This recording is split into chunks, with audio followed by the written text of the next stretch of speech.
Selon une étude publiée aux États-Unis, près de 35% de golfeurs se blessent en pratiquant leur activité préférée, le golf. Les problèmes se font sentir aux épaules, aux coudes, aux poignets, mais surtout au dos ou bien lombalgie. La lombalgie, c'est déjà une pathologie qui touche de nombreux golfeurs. On sait qu'il y a à peu près au moins 20% des golfeurs qui ont des problèmes de lombalgie et ça peut monter à 30% chez les jeunes. Et on sait que 90% des consultations chez les golfeurs sont en rapport avec la lombalgie. Donc c'est quelque chose qui est vraiment étendu et qui touche beaucoup de golfeurs. Eric, c'est sa spécialiste de lombago pendant l'émission Wisdomi Golf. Bien sûr, le mal de dos, la hantise de tous les golfeurs. Comment s'enclenche ce mécanisme? Comment arrive-t-on à ce stade? Le problème de la lombalgie, c'est un effort qui va se faire au niveau des vertèbres lombaires, c'est donc les vertèbres qui sont en bas de la colonne vertébrale.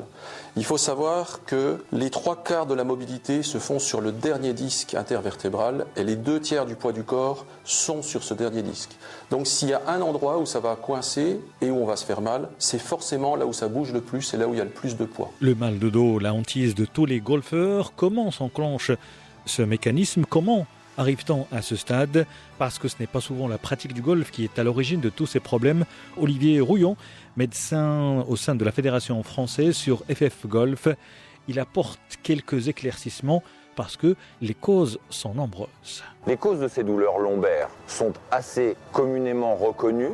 Tout d'abord, une posture inadaptée. Ensuite, un swing avec un finish trop exigeant, par exemple avec une extension du rachis lombaire très accentuée, mais également des clubs trop lourds, trop raides. Il faut, et cela est assez spécifique au golf, renforcer les muscles de la cuisse, quadriceps et ischio-jambier, c'est-à-dire les muscles antérieurs et les muscles postérieurs. Et enfin, travailler l'équilibre de cette région, que ce soit d'abord en position assise, mais surtout en position debout, dans une posture proche de celle du swing, de façon à contrôler de façon involontaire la dynamique de son rachis lombaire. Il y a aussi le mode de vie, les mauvaises habitudes qui favorisent ce genre de problème. Véronique de Villèle, coach sportif sur Europe. Comment conduit-on sa voiture? Comment est-ce qu'on est posé sur un vélo ou sur son scooter? En fait, il faut faire ce que le corps va sentir, ça, adapter son corps à ce qui va vous faire plaisir. Moi, j'ai dit toujours que dans le sport, il y a avant tout, et c'est primordial, la notion de plaisir.